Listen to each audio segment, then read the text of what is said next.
గురుభ్యో నమ. శ్రీ మహాగణాధిపతయే నమ.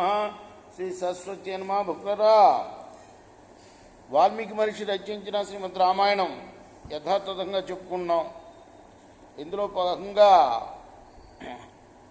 బాల, అయోధ్య, అరణ్య, కిష్కింద, సుందరకాండలు పూర్తి చేసి యుద్ధకాండలో కూడాను మనం 73 సర్గలు పూర్తి చేశాం. ఈ రోజున 74వ సర్గను ప్రారంభం చేద్దాం. ప్రారంభించే ముందు వాల్మీకి మహర్షిని ప్రార్థన చేసుకుందాం.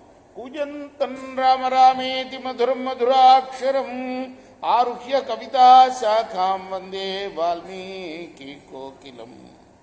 సమర్థగురు సాయినాథ్ మహారాజ్ కీ జై. అప్పుడు ఆ యుద్ధ భూమిలో రామలక్ష్మణులు ఇద్దరు కూడా మూర్ఛపోయారు. వానర సైన్యం అంతా కూడా మూర్ఛపోయింది.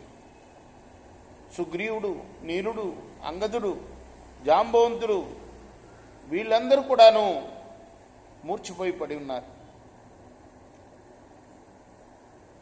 అలా బాధపడుతూ ఉన్న వానర సైన్యాన్ని విభీషణుడు చూశాడు. కొన ఊపిరితో ఉన్న వానర సేన నాయకుల్ని, వానర వీరుల్ని చూసి, ఓ వానర వీరులారా, మీరు భయపడవద్దు. రామ లక్ష్మణులు వివశులు అయ్యారని మీరు దుఃఖించవద్దు. వాళ్ళు కేవలం బ్రహ్మదేవుణ్ణి గౌరవించడం కోసమే ఇంద్రజిత్తు వదిలిన బాణాలకు కట్టుబడ్డారు. బ్రహ్మదేవుడు ఇంద్రజిత్తుకు అమోఘమైన వేగంతో పోయే బ్రహ్మాస్త్రాన్ని ఇచ్చాడు. ఆ పరమాస్త్రాన్ని గౌరవించడానికి కోసం మాత్రమే రామలక్ష్మణులు యుద్ధభూమిలో పడిపోయారు.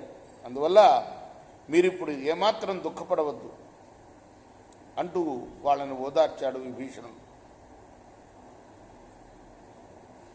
అప్పుడు హనుమంతుడు విభీషణుడి మాటలు విని, ఓ రాక్షసోత్తముడా, బలవంతులైన వానరులు అందరూ కూడా దెబ్బతిని ఉన్నారు. ఈ వానర సైన్యంలో ఇంకా ప్రాణాలతో ఉన్న వాళ్ళని అందరినీ కూడా మనం ఓదారుద్దాం అని చెప్పాడు. అప్పుడు ఆ రాత్రి సమయంలో విభీషణుడు, హనుమంతుడు ఇద్దరు కూడా కాకడాలు పట్టుకున్నారు. యుద్ధభూమి అంతా కూడా తిరిగి చూశారు. తోకలు తెగిపోయిన వాళ్ళని, చేతులు తెగిపోయిన వారిని, తొడలు తెగిపోయిన వాళ్ళని, ఇంకా కాళ్ళు చేతులు విరిగిన వాళ్ళని,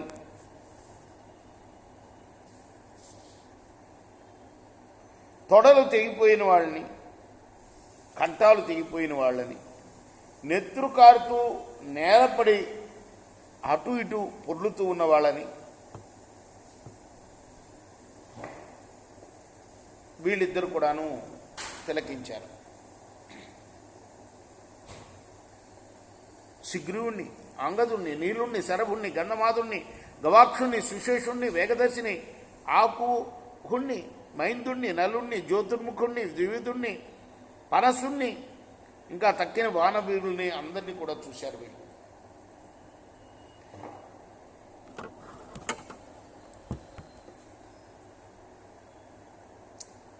ఆనాటి సాయంకాలం మొత్తం ఆ యుద్ధంలో ఇంద్రజిత్తు చేతిలో చనిపోయిన వాళ్ళు 7 కోట్ల మంది వానర వీరులు. మామూలుగా భయంకరమైన బాణాల దెబ్బలు తిని అలా పడి ఉన్న వానర సైన్యాల్లో జాంబవంతుడి కోసం వెతికారు ఇద్దరు కూడాను, సుగ్రీవుడు, హనుమంతుల వారు. 100ల కొలది బాణాలు దేహంలో గుచ్చుకొని మంటలు ఆరిపోతున్న అగ్నిహోత్రంలాగా పడిపోయిన ఆ వయోవృద్ధుణ్ణి, ఆ జ్ఞానవృద్ధుణ్ణి, సాక్షాత్తు బ్రహ్మపుత్రుణ్ణి అక్కడ ఒక చోట విభీషణుడు చూశాడు. ఆ పరమ పరాక్రమవంతుడి దగ్గరికి పోయి, ఓ పూజ్యుడా, తీక్ష్ణ బాణాల దెబ్బకు నువ్వు ప్రాణాలు కోల్పోలేదు కదా అని అడిగాడు. అప్పుడు ఆ భల్లూక వీరుడు ఎంతో కష్టం మీద, నీ కంఠస్వరాన్ని నేను గుర్తుపట్టాను నాయన, తీక్ష్ణమైన బాణాలు గుచ్చుకొని మహా బాధపడుతున్నాను, కళ్ళు తెరవకుండా ఉన్నాను. అంజనాదేవి కడుపున పుట్టిన హనుమంతుడు చల్లగా ఉన్నాడా అని అడిగాడు.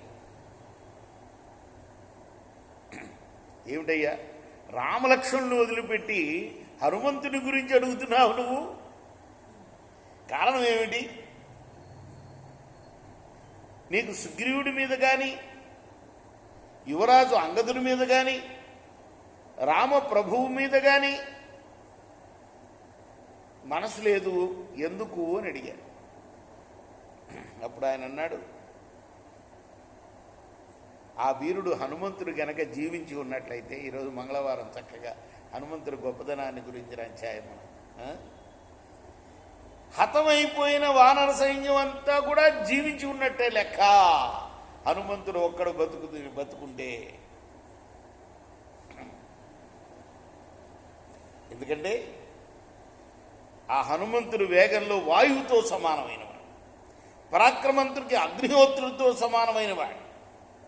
అందువల్ల అతడు కనుక జీవించి ఉన్నట్లయితే అందరూ జీవిస్తారు అని నా ఆశ అని జాంబవంతుడు చెప్పాడు. రేపు మనం మిగతా భాగాన్ని కొనసాగిద్దాం. కృష్ణార్పణమస్తు. సాయి కృష్ణార్పణమస్తు.